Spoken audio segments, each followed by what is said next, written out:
I am obliged to take the floor to respond to some comments. The representative of Israel perhaps did not listen attentively to all council members and other speakers in today's debate. And in our view, it is unacceptable, indeed ludicrous, for an aggressor, an occupier, a serial violator of UN Charter and international law, that is Israel, to abuse this chamber and disrespect the sanctity of this council, and this is not the first time. And by pointing fingers on others, baseless assertions primarily aimed at masking its own illegal actions and violations of international law. President, but that's not at all surprising. It is an occupier that does not listen to anyone, that does not pay heed to any advice, even from its friends, if there are any left,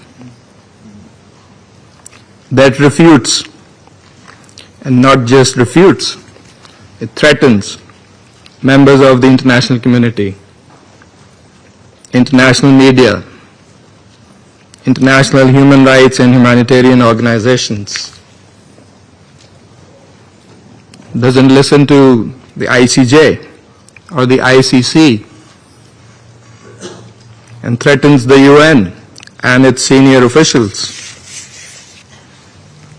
And it does that with impunity, shielded by its apologists who time and again acquiesce in its illegal actions and defiance of the international community.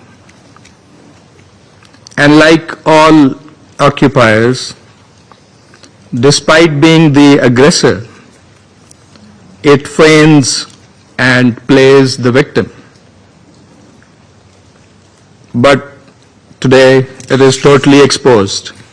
President, this Council has spent decades discussing the situation in the Middle East and the Palestinian question. Meeting after meeting, we devote hours to this agenda. It is not because of anyone else. It is because of Israel that refuses to vacate its illegal occupation, and that blatantly violates the resolutions of this Council. It's because of that we have these discussions. Israel also chose to refer to an unrelated incident and make misleading remarks regarding Pakistan in an effort to justify its own illegal actions and violations of international law. Pakistan's position on that incident has been clearly stated and is publicly available. The international community is well aware of Pakistan's frontline role and sacrifices in the international community's fight against terrorism. The entire world, including our partners, acknowledge that Al-Qaeda was largely decimated due to Pakistan's counterterrorism efforts. And we remain committed in this global, collective endeavor. We cannot accept insinuations from an irresponsible rogue state that is, in fact, the perpetrator of worst kind of state terrorism that we are witnessing in Gaza and, in fact, in the occupied Palestinian territories for decades. and we reject any false analogy, as has also been done by Qatar. For whatever way it interprets the statements in this Council, the occupying power must go back and read carefully the statement issued by the Security Council today. And let me read it out loud here. A statement that normally should have been stronger, but nevertheless it has been unanimously adopted by the Council. The members of the Security Council expressed their condemnation of the recent strikes in Doha, the territory of a key mediator, on 9 September. They expressed deep regret at the loss of civilian life. Council members underscored the importance of de-escalation and expressed their solidarity with Qatar. They underlined their support for the sovereignty and territorial integrity of Qatar in line with the principles of the UN Charter.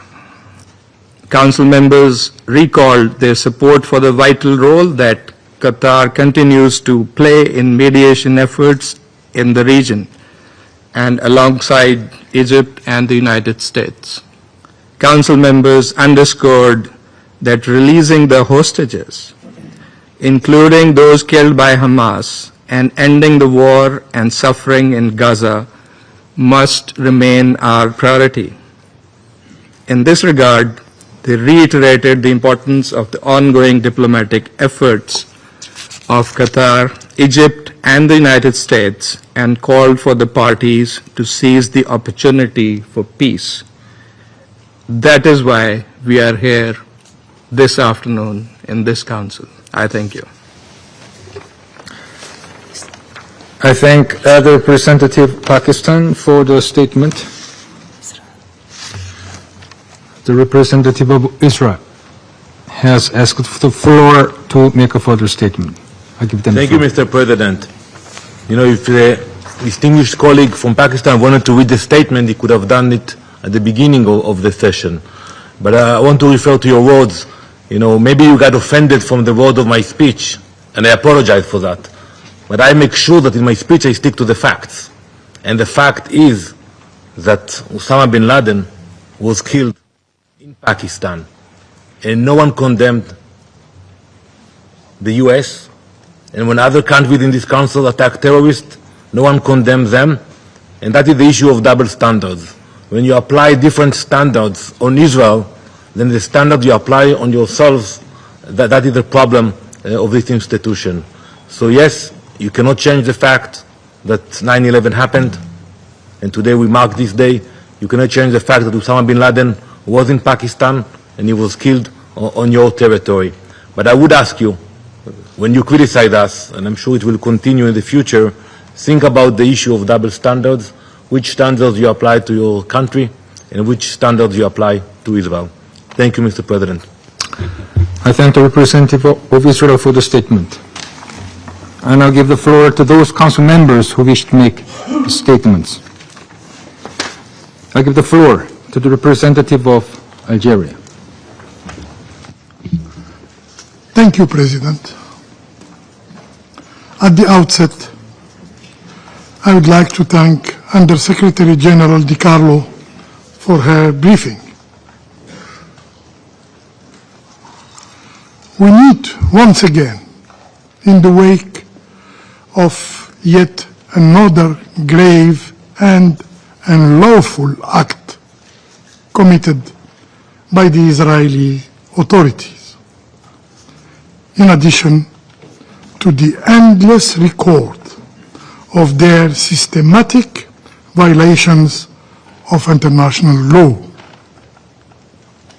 Israel behaves as if law does not exist, as if borders are illusions, as if sovereignty itself is a dispensable notion, as if the UN Charter is an ephemeral text. Meanwhile, in Gaza, innocent lives are annihilated by the thousands, The world watches helplessly, horrific image of destruction, devastation, and human despair. Yet, even that current carnage in Gaza is not enough for the Israeli authorities. In the span of days, Israel has struck Syria, Lebanon, Yemen, and now a renowned peace broker, the state of Qatar. This is not strength. It is recklessness. It is the sign of madness. It is the conduct of an extremist government unborn by immunity, by impunity. A government dragging the region and the whole world toward the abyss. Mr. President,